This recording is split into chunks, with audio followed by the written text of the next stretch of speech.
नमस्कार दोस्तों। आज हम ग्लोबल वार्मिंग के बारे में बात करेंगे।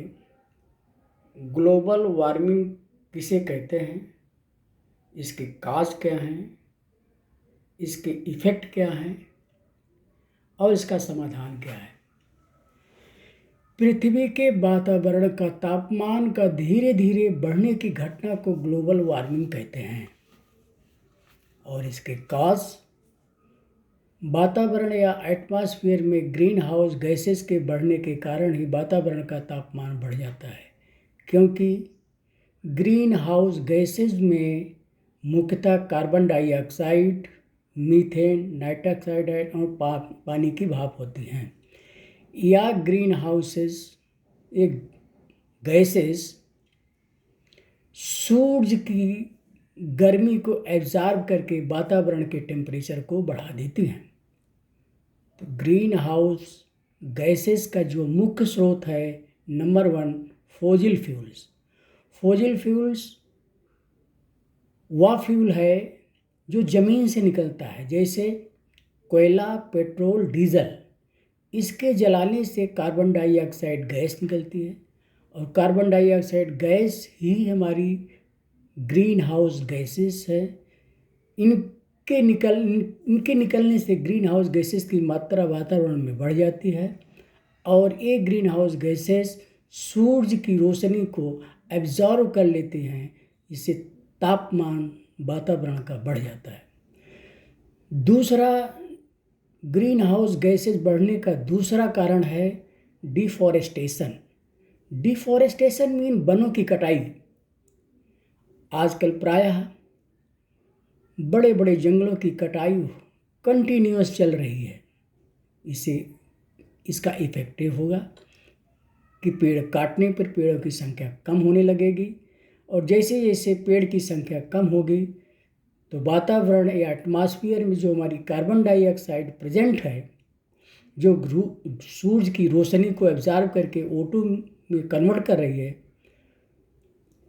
वो क्रिया बंद हो जाएगी, क्योंकि पेड़ ही ऐसा है, वृक्ष ही ऐसा है जो हमारे वातावरण की कार्बन डाइऑक्साइड को एब्जॉर्ब करके और O2 को वातावरण में देती है।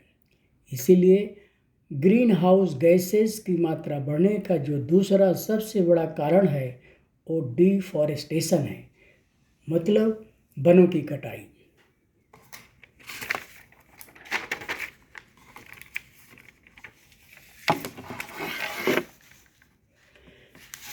तीसरा हमारा सोर्स है इंडस्ट्रियल पॉल्यूशन। फैक्ट्री में गैस एवं धुआं निकलने से धुएं में कार्बन डाइऑक्साइड होती है, जिससे ग्रीन हाउस गैस की मात्रा बढ़ जाती है। तो हमारा ग्रीन हाउस गैसेस वातावरण में बढ़ने का तीसरा कारण जो है इंडस्ट्रियल पॉल्यूशन है।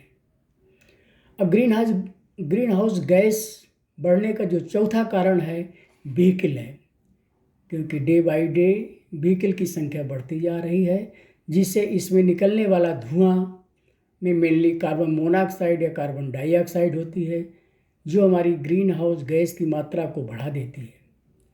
पांचवा कारण है एग्रीकल्चर एक्टिविटीज़। इस एक्टिविटीज़ में मेनता पशुपालन और धान की खेती से मीथेन गैस निकलने से ग्रीन हाउस की मात्रा बढ़ जाती है। तो ये हमारे 5 रीज़न हैं। अब अगला जो सवाल आता है कि ये हमें ग्रीन हाउस गैसेस का सोर्स पता चल गया तो हमको समाधान कैसे निकालना है। ग्रीन हाउस गैसेस अगर हो गया तो इसका प्रभाव क्या पड़ेगा। सबसे पहले तो हम इसके प्रभाव के बारे में बात करेंगे। तो प्रभाव में सबसे पहले क्या होगा कि पृथ्वी का तापमान बढ़ने लगेगा। दूसरा, अगर ग्रीन हाउस गैसेस की मात्रा वातावरण में बढ़ गई तो पृथ्वी का तापमान बढ़ने से ग्लेशियर का पिघलना स्टार्ट हो जाएगा। ग्लेशियर के पिघलने से फिर तीसरा इसका इफेक्टिव होगा कि समुद्र का लेवल बढ़ना शुरू हो जाएगा। और चौथा, जब समुद्र का लेवल बढ़ जाएगा तो समुद्र के आसपास बसे जितने भी शहर हैं वो जलमग्न हो जाएंगे। पांचवा इसका इफेक्ट है कि जलवायु में परिवर्तन हो रहा होगा। जलवायु परिवर्तन का मतलब कहीं पर बहुत ज़्यादा बारिश होगी जिससे बाढ़ आएगा, अल्टीमेटली नुकसान होगा, और कहीं कहीं पर सूखा पड़ेगा और इससे भी नुकसान होगा क्योंकि बहुत सारी चीज़ें सूख जाएंगी। तो ग्लोबल वार्मिंग बढ़ने के पांचवा जो इफेक्ट है वो जलवायु में परिवर्तन होगा, जिससे अल्टीमेटली नुकसान पूरे विश्व का होगा।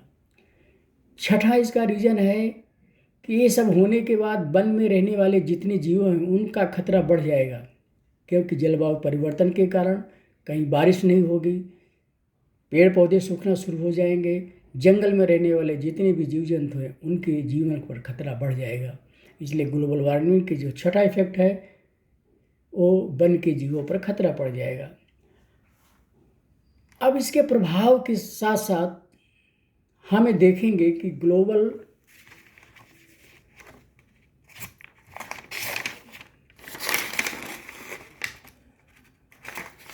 इसका सलूशन क्या है, हल क्या है। अगर ग्लोबल वार्मिंग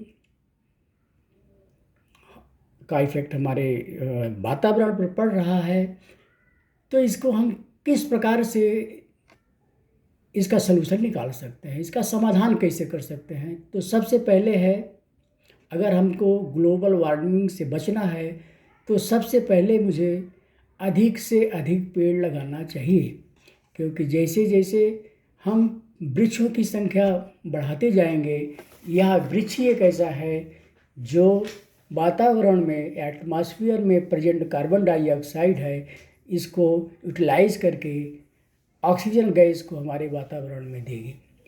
इससे दो फायदा, एक तो वातावरण की कार्बन डाइऑक्साइड की मात्रा को कम करेगा और दूसरा हमारे लिए जो सबसे ज़्यादा उपयोगी ऑक्सीजन गैस है उसका हमें वातावरण से मिलना शुरू हो जाएगा।